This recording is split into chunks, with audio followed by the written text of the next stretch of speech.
Sorry for being late today. I'm going to set up really quickly. And where should I go? The Kotlin. We're going to talk about Kotlin today. Learn. Okay.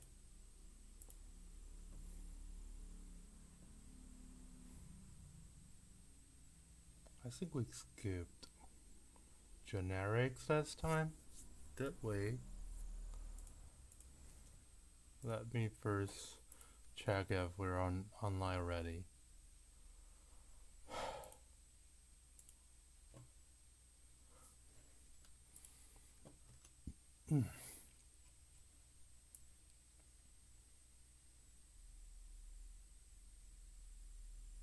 No, we have not talked about generic yet. So let's take a look at what else. Extensions. Did we skip extensions? No, we already covered this, right? Motivation, yeah. So generics.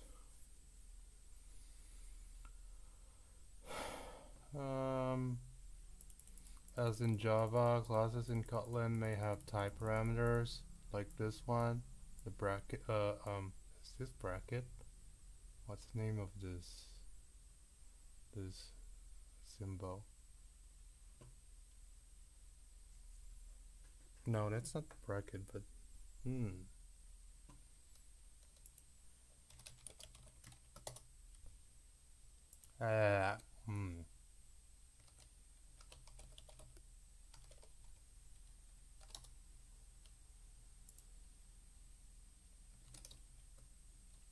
Last stand? Alright. Is this only called last stand? I don't think so. Actually, I'm not. Name of characters?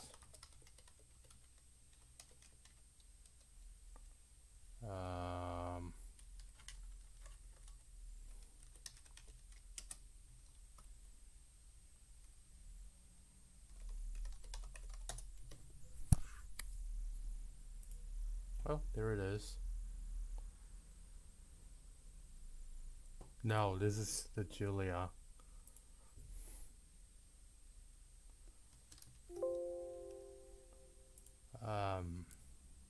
Okay, this is definitely not what I should cover now. So, this less than, larger than, operators, whatever between it, that's a type parameter. To create an instance of such class, we need to provide the type arguments. But if the type argument can be inferred, we don't need it, and we can skip the left and right diamond operators at all. Variants. Yeah, walkouts are hard. Okay, so it is actually recapping why Java needs wildcards. So Java provides this outsync in order to guarantee runtime safety, because we are not able to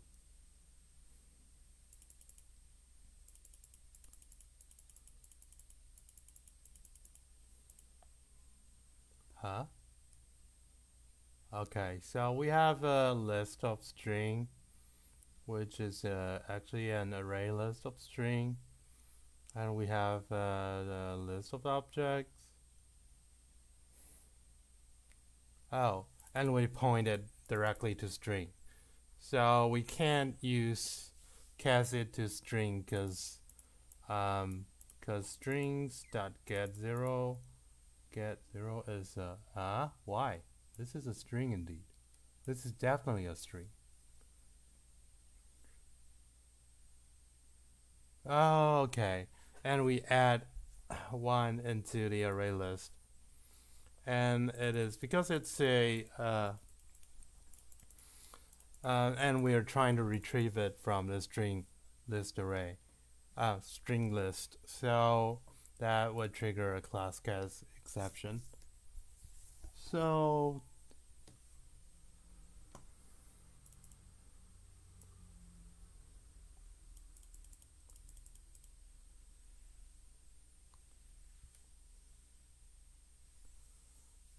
this would disable a lot of things because we might want to write the add-o collection of e items, but that would be broken because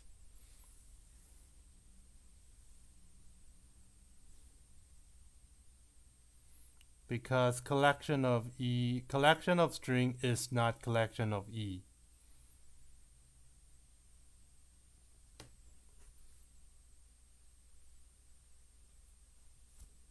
So that's the reason why we have question mark extends e, which means the wildcard operator of whatever subclasses of e, we accept them as valid parameters. So that's the wildcard argument.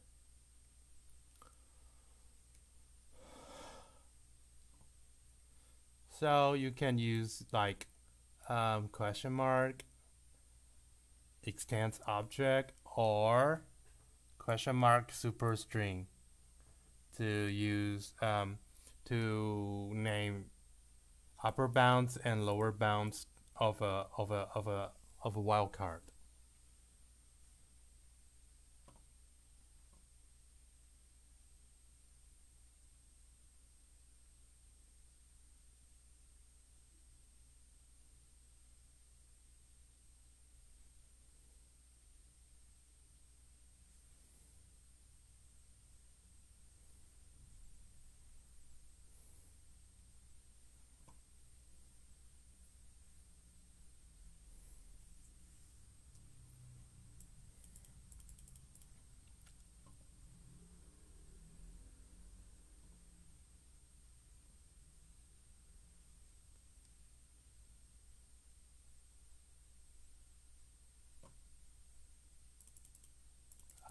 Declarations, site variance.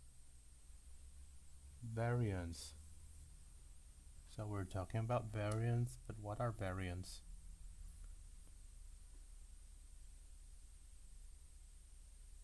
Okay. So generic types in Java are invariant. So list of string is not a subtype of list of object.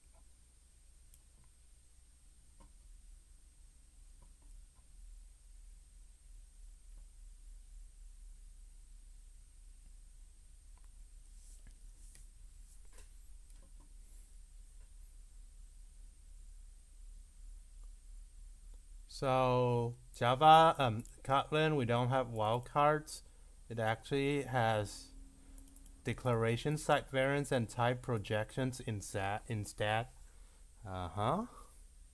So these were a recap of what wildcards do, but we're going to do something similar in a different way.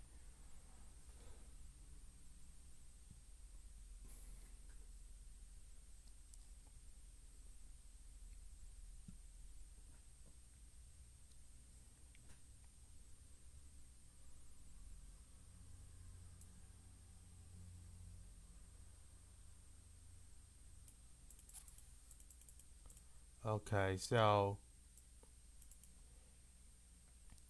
if t, here we're talking about if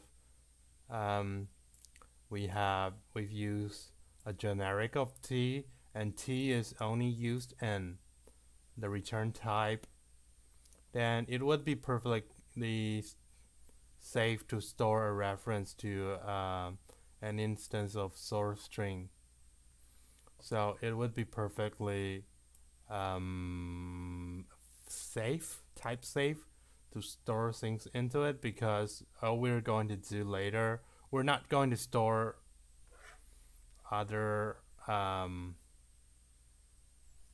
we're not going to store things into it in another way.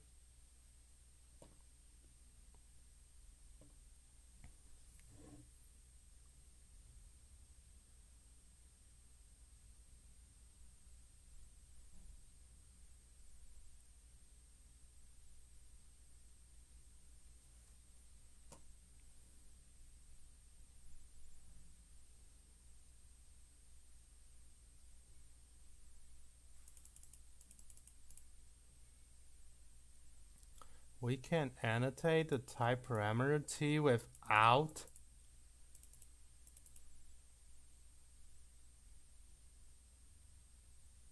to make sure that it is only returned from members of source t. Returned from. So now, because we know that it is only going to be returned, the interface does not do anything with it, so it's going to be perfectly safe to set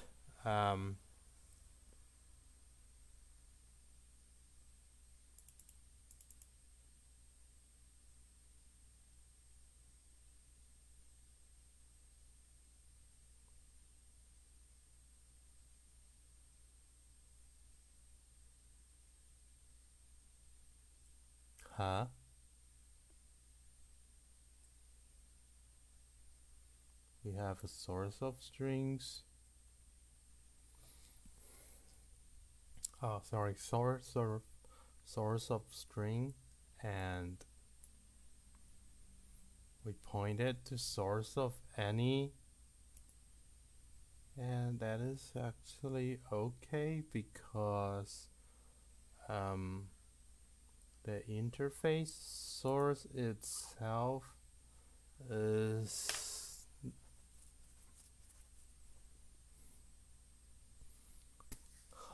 okay, wait a minute. I don't get it.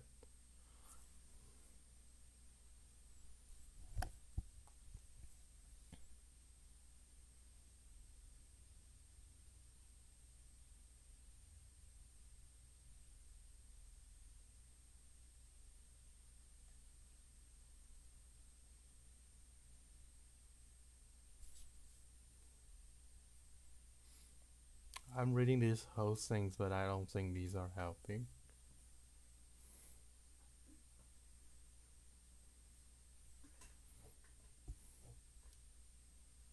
So of course they are out and in, and if you declare the generic out, then it is only going to be available in the return type. If you declare it an n, that it is going to be only available in the parameters. But I still don't get why this is now safe.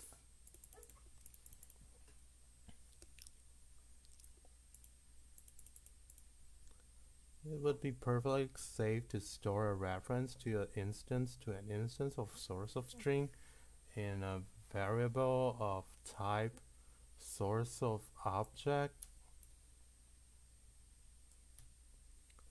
Store a reference in an instance.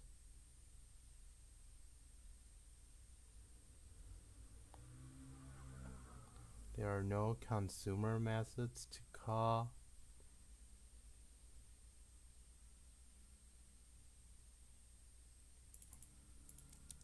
So by assigning source of string strs to by pointing a source of object to the strings, we're actually narrowing down the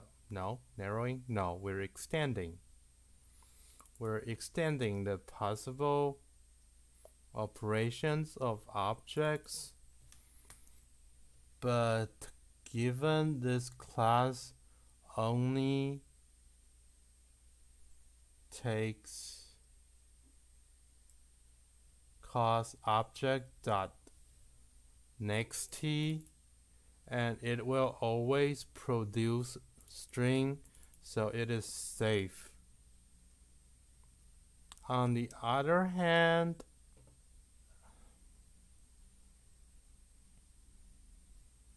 for a comparable,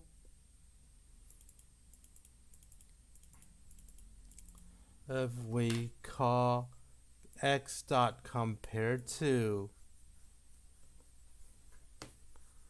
a subtype of number, that would be calling x dot compare to and passing a parameter of any subtype of other subtype of t and number for this case, it's always safe. On the other hand, pointing a reference to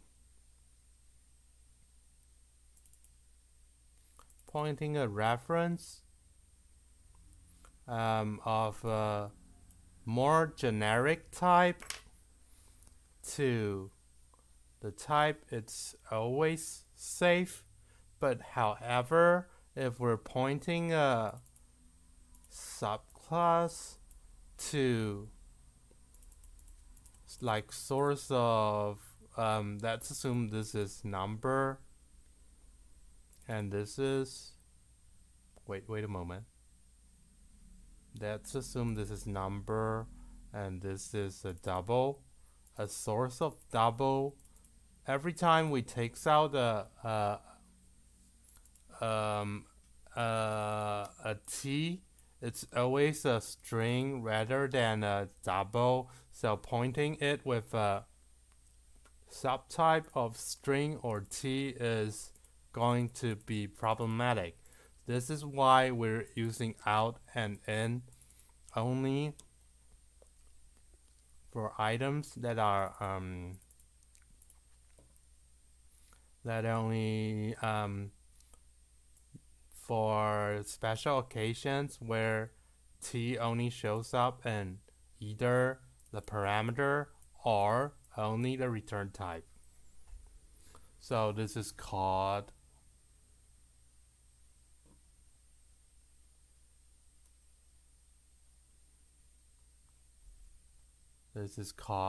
the declaration side variance.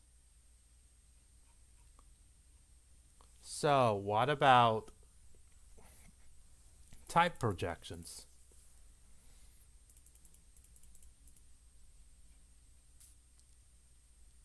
What is it called? Declaration side variance. And here we're going to talk about use side variance. Oh, this is so complicated. I mean the naming.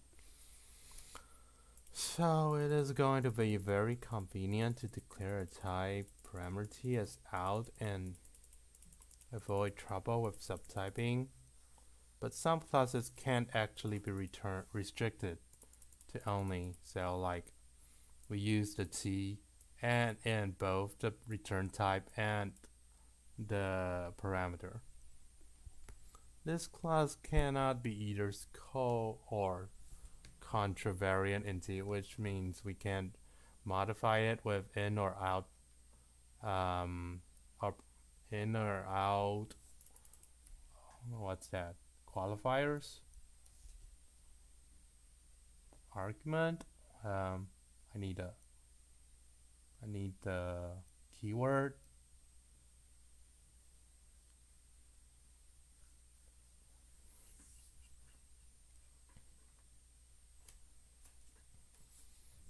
So this actually gives me an idea of when we're using the contravariance or question mark superstring. I never had an experience of using that, so that actually teaches me a lot. I mean, it's basically talking about this idea, which is for maximum flexibility, use wildcard types on input parameters that represent producers or consumers. Stands for producer extends and consumer super. That's the idea here. And that's the whole idea of this declaration side variance.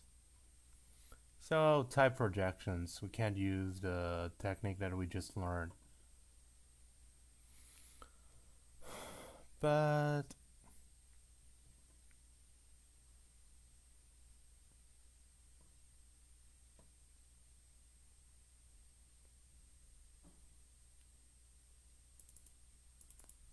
from array of any to array of any,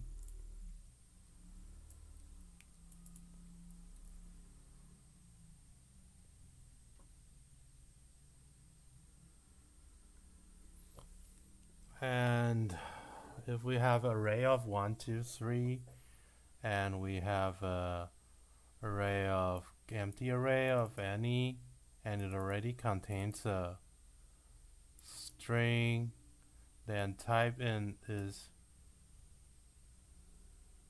okay.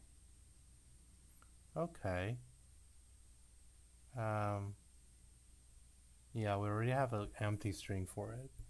So we have an array of any, which can be, we can put either string or integer into it. But if we copy integers to any, then again that's there we have the old mistake where array of any is not a type of array of input of integer.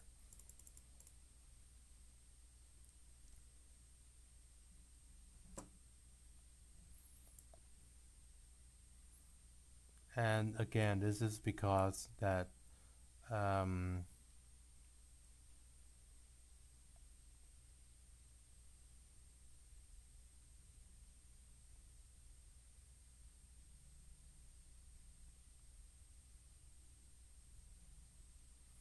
it might write a string to from. Yeah. If we copy these, if we rearrange these two, then it's going to be something bad is going to happen.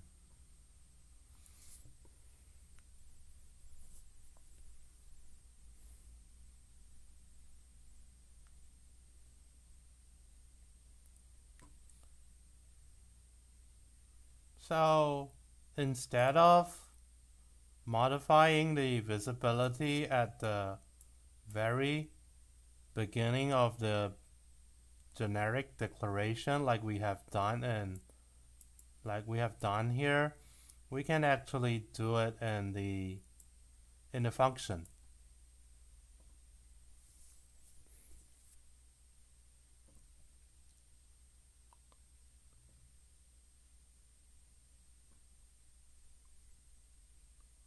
We're declaring that from is a special array, and we can only call get to it. So this is a use site variance, and it corresponds to again the wildcard in Java. So yeah, this is going to be you can also do this with fill, and you can use the in, and this is corresponding to the Java's super string star projections. Okay, I'm feeling tired already. Sometimes you want to say that you let's take a look at if there's anyone watching. There is one watching for like 5 minutes, I don't know, but given there is nothing in the chat, I'm going to go on. Sometimes you want to say that you know nothing about the type argument, but still want to use it in a safe way.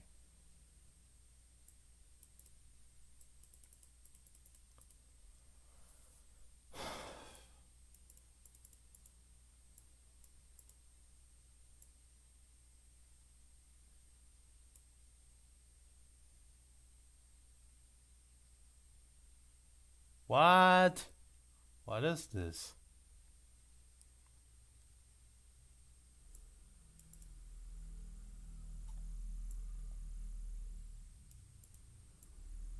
This just looks like the no protection in Kotlin.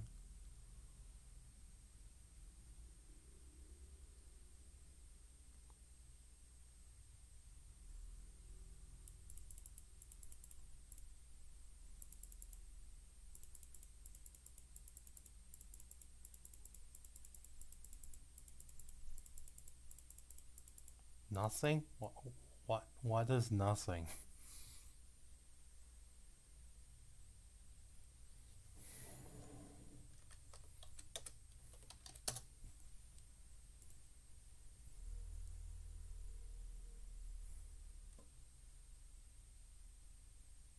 Oh, just like a void in Java.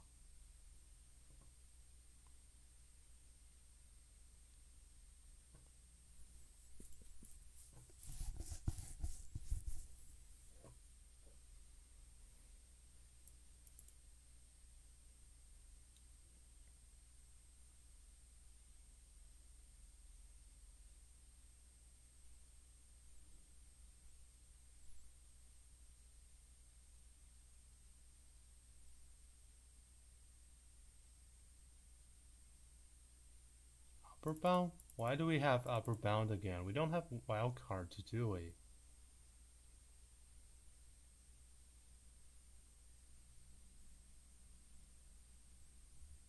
We don't have wildcards, so what does this mean here?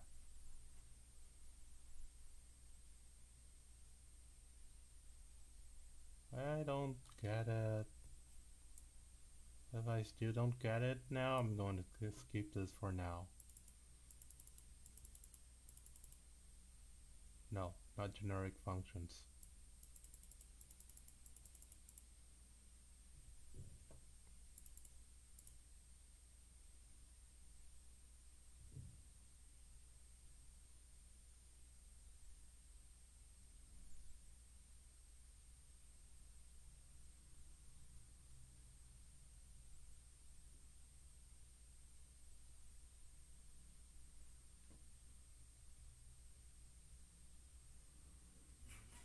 I don't get this at all.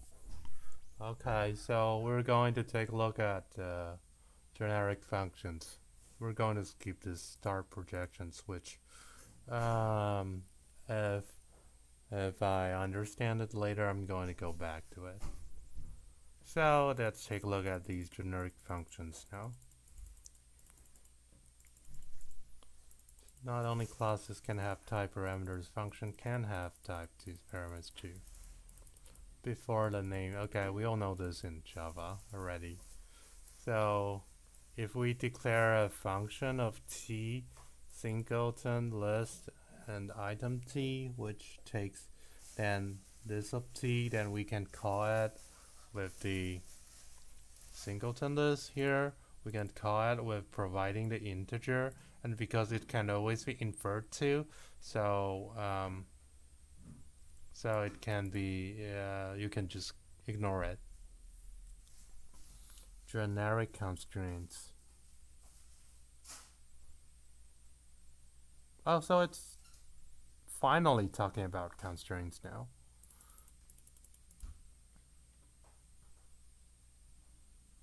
So this is a little bit like wildcard, but it's just a little bit different. So you can have an upper bound that corresponds to, so you can only pass in comparables of what? Wait a moment.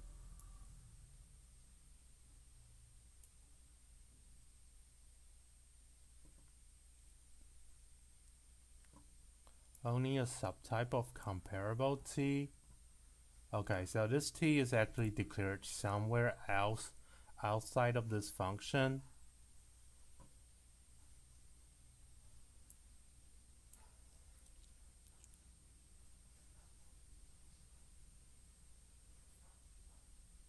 So only comparable of t, like if we're, so this is a wait. Okay, so this is a sort function. And we only accept when it is called, because the integer is int is inferred here. Nope.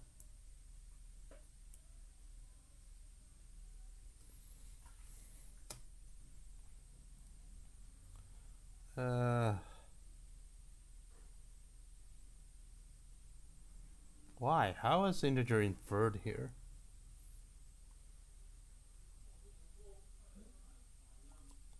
list of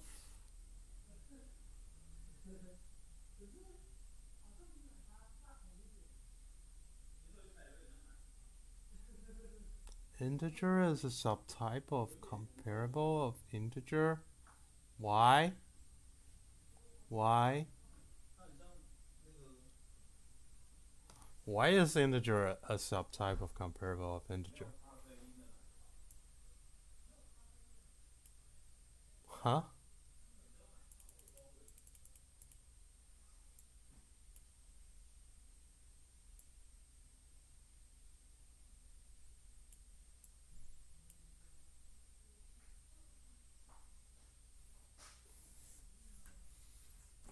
Let's take a look at comparable. Kotlin.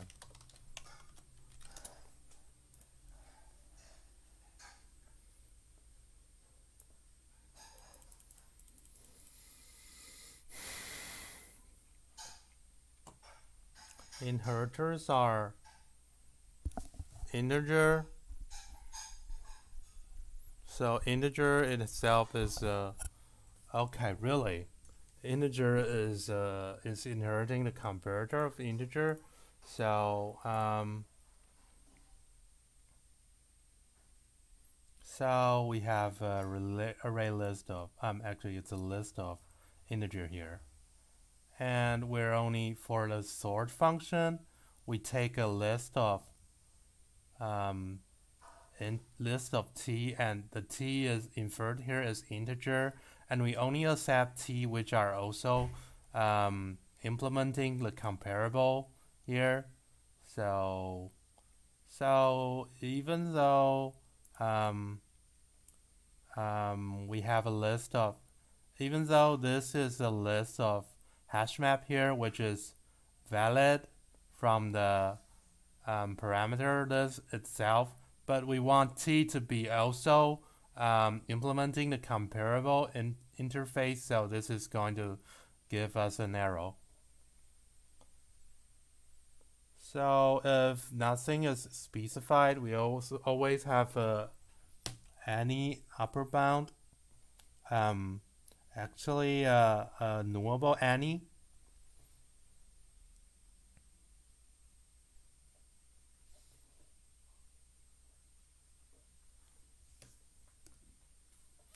If we need, oh, this is so complicated. If we need a lot of upper bounds, we can use the where clause. So this is the last part for today, Tybee Ratio. The type safety checks that Kotlin performs for generic declarations usages are only done at compile time. At runtime, the instance of generic types do not hold any information about their actual types arguments, just like Java. The type information is said to be erased. The instance of foobar and are erased to just foo star. There is no general way to check whether an instance of a generic type was created with certain type of arguments at runtime. And compiler prohibits such is checks, just like Java. I'm not sure if this is just like Java, but the erasure part is just like Java.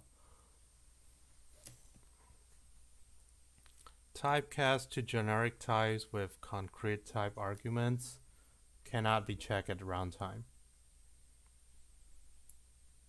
Yeah, so generic types, this cannot be checked at runtime. They are always unchecked.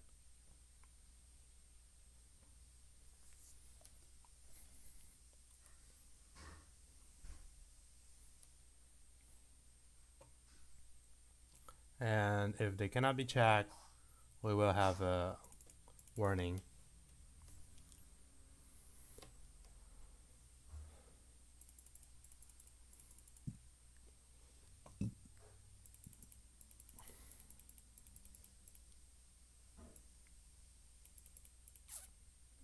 So, reified type parameters is one of the things that we talked about last time, which I am not totally understanding whatever it is, but we might be able to talk about it in depth next time.